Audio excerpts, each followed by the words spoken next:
a few weeks ago running a basketball camp. We also did a Rez Ball showing. And so I was in there with the kids watching the movie. There's a little boy sitting next to me. He's tapping me, and he goes, "Can you just imagine? Imagine what?" And he goes, "That could be me." Like I got to witness his eyes just light up in that moment because he had never seen it.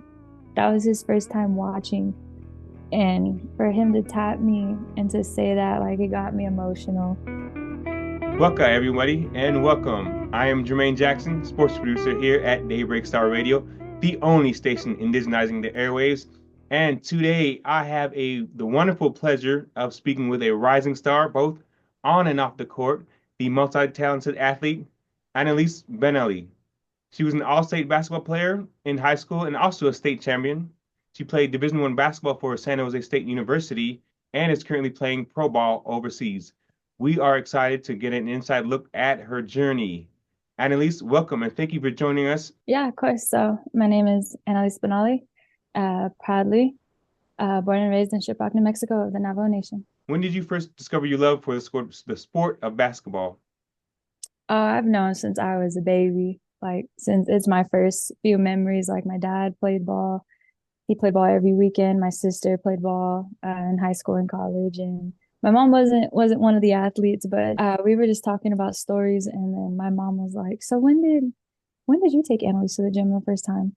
And she didn't know this either, and he just goes, "Oh, she was like a couple weeks old," and we all just went, "Ooh, okay." And so we all look at my mom, and my mom goes, "She was there only a few weeks old." He said, "Yeah, I had to play. Like she was there." So I've been there every single weekend since. So what age did you decide to pursue basketball like seriously? Like I started since I was 4 or 5, like constant, constant, constant. But everything really started hitting me about sixth grade. I want to go play D1 and I want to go play overseas. Like I want to be a pro. I want to get to the highest level I possibly can. So ever since really middle school, it's been serious. So what was your like support system like when you decided that? It was high, like that's exactly what my parents and my sister and a lot of my family expected of me.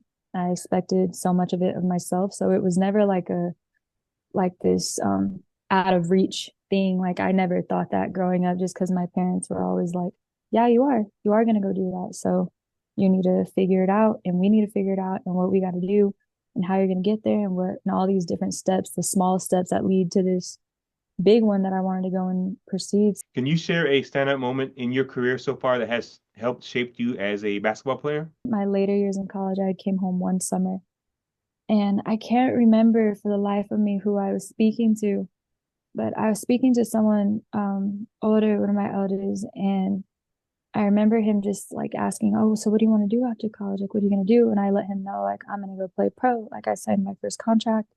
I'm excited. And then he just goes, "Okay, that's great. That's amazing. But like, you need to bring that stuff back home. Like when you come home, that's part of your job also to take what you're doing off the res. And when you come home back to Farmington, back to Shiprock, like you need to spread what you're doing and share your stories and share what you're learning because those kids need that here." Who were your biggest role models growing up, and how have they impacted your athletic and personal journey? My sister, for sure. Because I had never like I said, like we always knew I wanted to go and do this and that, but it was a little unheard of. And like there were a few Native women basketball players like at big name schools like Louisville. And I was just watching that and then to like have my own older sister like move states away and know she's gonna be gone and going and doing that and getting her education and getting it like all for free. Like that was really cool. And I was like, oh, I always looked up to my big sister and watching her go and enjoy that and do that. And then my parents were like, "Oh, well, we're gonna move too. Like we're only gonna be an hour away from her." So, because that whole homesickness thing that we get when you're on the res and like a lot of kids they leave and they're like trying to pursue things in big cities, different areas, and all that adversity and diversity, especially.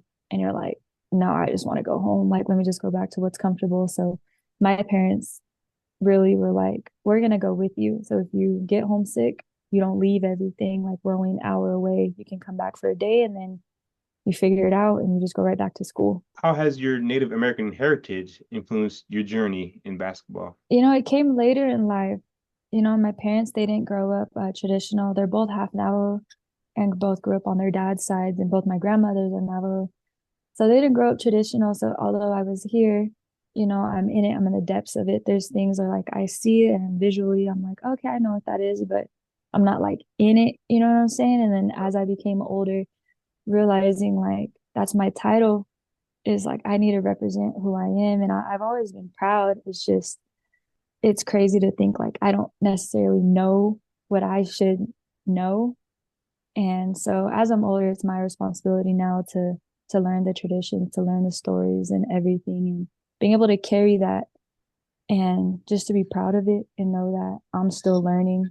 How was your experience over there at San Jose? I chose San Jose because during my recruitment process, they were really consistent with me. And so when I finally went out there and visited, I was like, I mean, it's California. Like, of course I want to go out here. And I saw the campus. It was beautiful. It was an open campus, a public campus.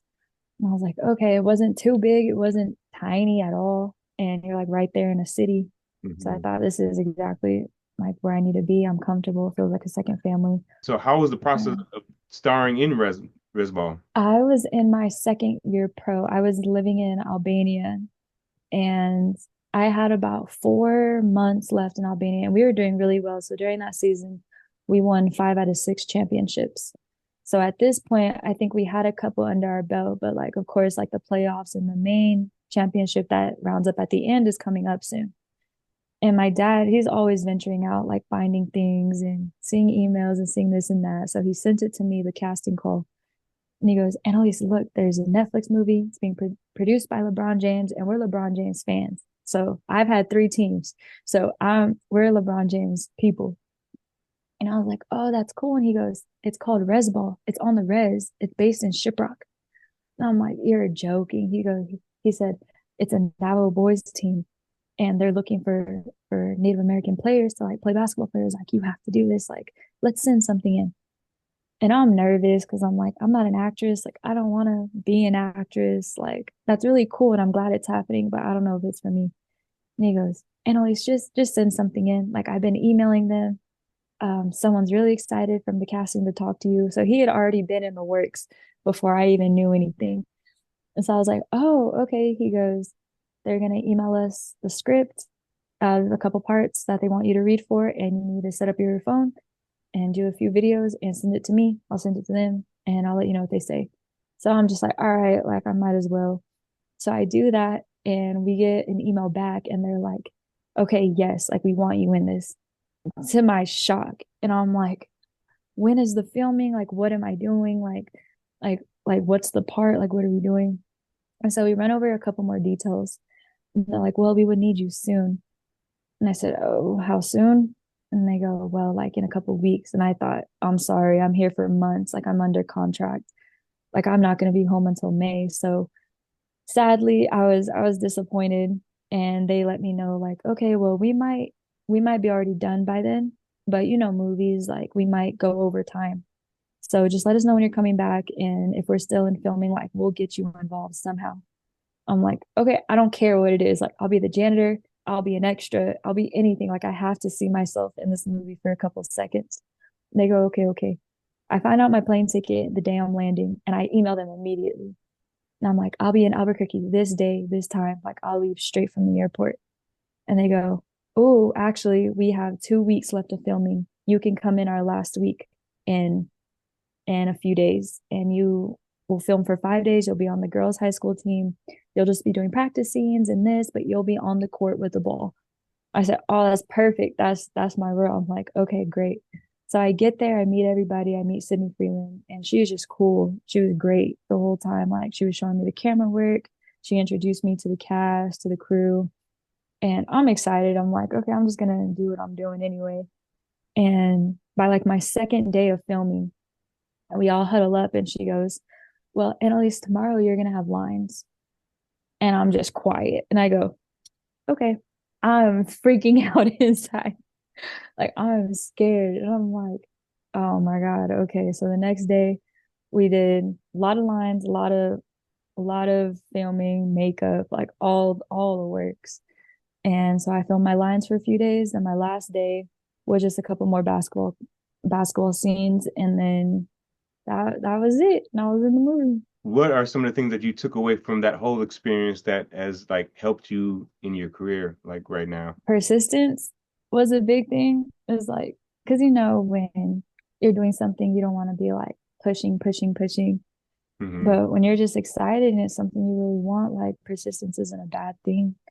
And that's what happened. And it just really uh made me feel more grateful and more like, I guess, yeah, it's a good word for it. I just felt grateful for basketball because none of that would have happened without it. None of that would have happened without doing what I'm doing now. And it's just something so incredibly cool outside of what I want to do or any goals I had. And just because I'm pursuing that, it led me to this other opportunity. And now, like, I get to be in a film like Rez Ball, which is just such an amazing thing for our community. And to be from Shiprock, which is Cheska in the movie, and you just see Shiprock in everything. And for me to be like, I'm Navo and I'm in that movie and I'm talking and I'm a pro, like that's crazy. Yeah. So it just, I'm just really grateful for it. The things that that movie has done for the younger generation is just so cool. I was down in the Havasupai village down in the Grand Canyon a few weeks ago running a basketball camp. I'm one of the first ones to be invited and allowed in to be able to run a camp for the kids. And we also did a Rez Ball showing. And so I was in there with the kids watching the movie, and they thought I was Heather Hobbs. They thought I was the coach. Like, I'm not the coach. I'm not the coach. And so they're like, no, that's you. You guys sound the same. I'm like, no, it's not me. So they're joking and we're playing around. And then my part comes up, and just to see them light up, like that was such a cool feeling. And then at the end of the movie, Jimmy is shooting his shots to win state, and he makes that last one, and the boys are celebrating, they're jumping. And I'll never forget this moment. There was a little boy sitting next to me, and he's tapping me, and he goes, can you just imagine? And I look at him, I'm like, imagine what? And he goes, that could be me. And I'm like I got to witness his eyes just light up in that moment because he had never seen it. That was his first time watching. And for him to tap me and to say that, like, it got me emotional. And I was like, wow, now there's really something like this for him to even to think of that. And he shared it with me.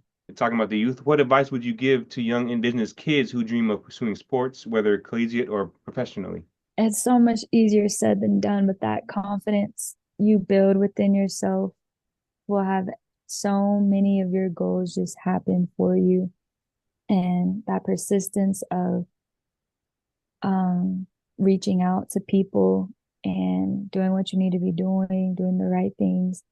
But really, one of the biggest things I say, film yourself, like film yourself and post it, send them out to schools, make highlight tapes. Like if that's your, uh, if you want to pursue basketball, especially, or any sport, really, like that's what my dad did for me.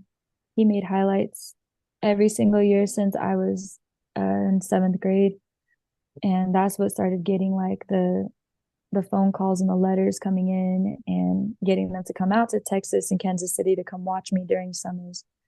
But I 100% would say film yourself. Like what's the worst that can happen? Like you're doing it every day anyway. Like you're taking pictures, you're filming. Like just be confident in what you're doing and knowing that things are just gonna fall for you. But hard work, like none of it happens without you putting in the work. I was in the airport in Amsterdam. I was on the phone and I said Doksha, which means in our language, I'll talk to you later. And the lady next to me was a Dutch woman, and she was like, were you speaking a different language? And I was like, yeah. She was like, are you from Spain? And I was like, no. I was like, I'm Indigenous from the States. And she was like, you're what? She could not understand. And then